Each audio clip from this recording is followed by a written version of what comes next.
brought to you by Sensodent K। अभी लेके आए सेंसोडेंट के, टूथ का करंट गॉन तो लाइफ का करंट ऑन। जैसा कि नाम से स्पष्ट है, सेक्शन है जवाबदेही। जनता दर्शक हमसे सवाल पूछते हैं और ये उम्मीद करते हैं कि हम अपने तय तथ्यपरक ढंग से पूरी वस्तुनिष्ठता ऑब्जेक्टिविटी के साथ सवालों के जवाब देंगे, क्योंकि हमारे पास वो सहूलियत नहीं होती है जो ट्विटर पर गिरोह बनाकर चलने वाले लोगों के पीछे होती है। सब ने अपने अपने पाले पकड़ रखे हैं, सब अपने अपने आकाओं की सत्ता या प्रतिसत्ता की छाव में सुरक्षित महसूस कर रहे हैं और एक भीड़ को तैनात कर रहे हैं उन सब के खिलाफ जो उनके मन मुआफिक काम नहीं करते हैं। उन्हें इसी में अपनी मुस्कुराहट का मजा मिलता है, इसी में अपनी शक्ति का एहसास होता है। पर लल्लन टॉप की शक्ति क्या है? लल्लन टॉप की शक्ति है कि राग और द्वेष से मुक्त होकर, भय और पक्षपात से मुक्त होकर वो जो करोड़ों दर्शक हैं उनके प्रति अपनी जवाबदेही को बरकरार रखे और तमाम प्रलोभनों और भय से मुक्त रहकर अपनी पत्रकारिता करता रहे और करता रहेगा। तो आइए शुरू करते हैं जवाबदेही।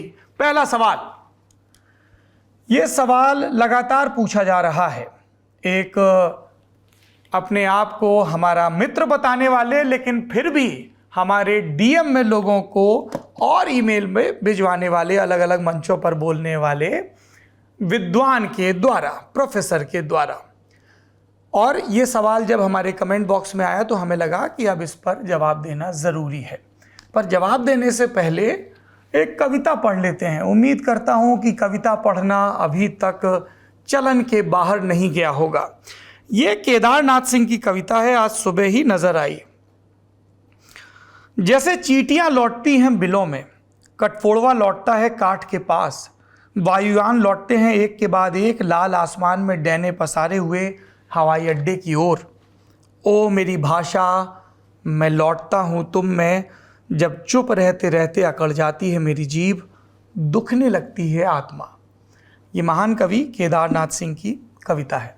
हमसे सवाल पूछा जा रहा है कि जैसे विकास दिव्यकीर्ति को उनसे जुड़े विवाद पर जो ट्विटर पर ही प्रायोजित ढंग से शुरू किया गया था, अपने हिस्से की सफाई पेश करने का मौका मिला, वैसे नूपुर शर्मा को क्यों नहीं मिला?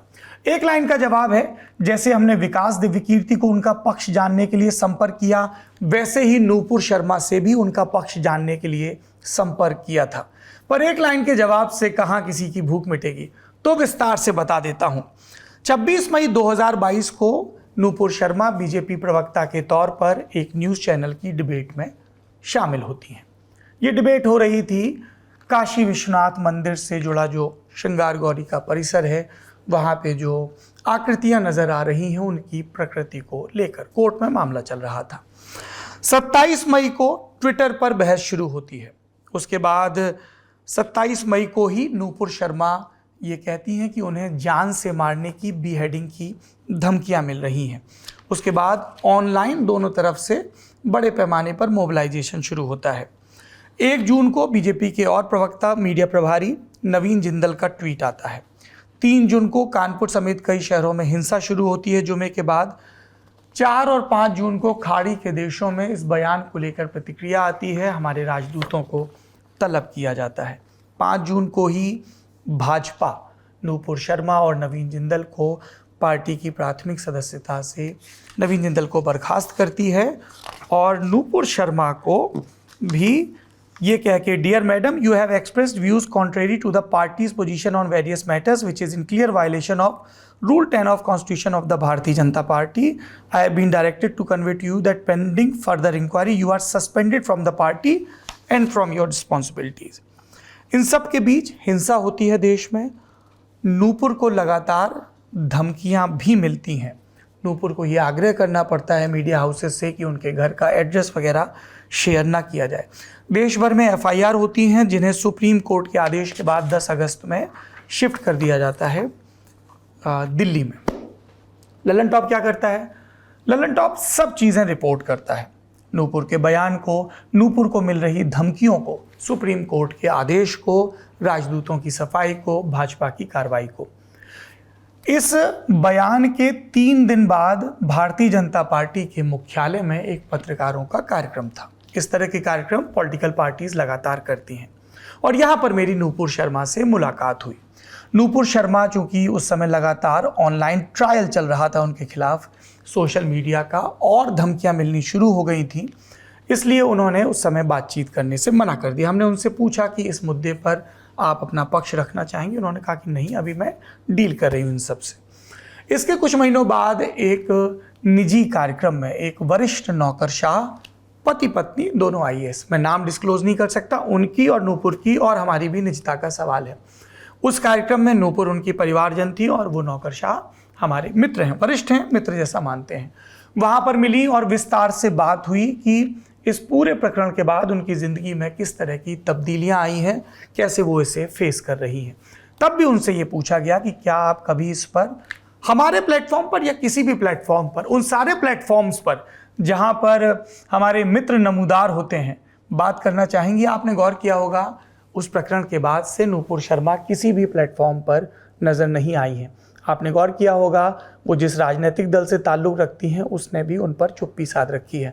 हालांकि द प्रिंट के लिए नीलम पांडे की एक खबर हमें मार्च 2024 में दिखी थी, जिसमें इस बात की संभावना जताई जा रही थी कि एक पार्टी के वर्ग ने कहा कि उन्हें रायबरेली से प्रत्याशी बनाया जाना चाहिए।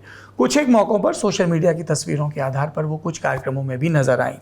अब जब मैं आपको इस सवाल का जवाब दे रहा हूँ तब मैं फिर दोहरा रहा हूँ, हमने नए सिरे से नूपुर शर्मा तक पहुँचने की कोशिश की है, क्योंकि लल्लन टॉप का ये मानना है किसी भी व्यक्ति पर यदि आरोप लगे या कोई भी व्यक्ति किसी भी किस्म के ऑनलाइन हैरेसमेंट का या धमकियों का पीड़ित हो, उन्हें अपना पक्ष रखने का पूरा अधिकार है। नूपुर शर्मा जब भी इस प्रसंग पर अपना पक्ष रखना चाहेंगी, लल्लन टॉप पर या किसी भी प्लेटफॉर्म पर, हम उनका स्वागत करेंगे, उन्हें वो मंच मुहैया करवाएंगे। ये तो हमारा पक्ष है, पर इतने से भूख कहाँ मिटेगी, क्योंकि तमगे जो तैयार कर रखे हैं हमें पहनाने के लिए। पर इन तमगा पहनाने वालों से मेरा सिर्फ एक ही सवाल है कि सारी उम्मीदें हमसे ही बांध रखी हैं क्या? सारे साहस का ठीकरा हमारे ही सर फोड़ रखा है क्या? और क्या हुआ उस भाषा की मर्यादा का, माँ साहब, जो आप दिन रात औरों को सिखाते रहते हैं? टीवी डिबेट में ये सब करना बहुत अच्छा लगता है, आप करिए, आपको मुबारक। लेकिन लल्लन टॉप इस तरीके की भाषा से इंगेज नहीं करता है। बाकी आपकी भी मित्र हैं, खुद भी पूछ लीजिएगा। रही होमवर्क देने की बात, तो आप अपने विद्यार्थियों को खूब होमवर्क दीजिए। ट्विटर के गिरोहबाज भी अलग अलग होमवर्क दें। कोई ईरान पर हमें होमवर्क देता है, कोई इस्लामिक आतंकवाद पर होमवर्क देता है, कोई इस पर होमवर्क देता है कि विपक्षी नेताओं का या पक्ष के नेताओं का कैसे इंटरव्यू किया, और कोई इस तरह के होमवर्क देता है कि अब ये करके दिखाओ। कोई हमें अलग अलग जाति और धार्मिक बंधनों में बांधता है। किसी को ऐतराज़ है कि तुम राम मंदिर के दर्शन के लिए क्यों जाते हो, किसी को ऐतराज़ है कि यदि किसी जाति या धर्म के खिलाफ हिंसा होती है उनके उस धर्म या जाति का होने की वजह से, तो इतना खुलकर पक्षधरता क्यों करते हो? क्योंकि यही संविधान सिखाता है, क्योंकि यही सभ्यता सिखाती है। जो पीड़ित है, जो कमज़ोर है, उसके साथ खड़े रहो, और जो शक्ति में है उसकी आंखों में आंखें डालकर सवाल पूछते रहो। सिलसिला तो चलता रहेगा और इन तमाम तमगों से बेपरवाह होकर चलता रहेगा। ये उनके लिए जवाब है जिनको लल्लन टॉप में यकीन है और जो हमारे हिस्से का सत्य जानना चाहते थे। पर कुछ जो पहले से फैसला करके बैठे हैं हमारे बारे में, उनको उनकी पॉलिटिक्स मुबारक हो।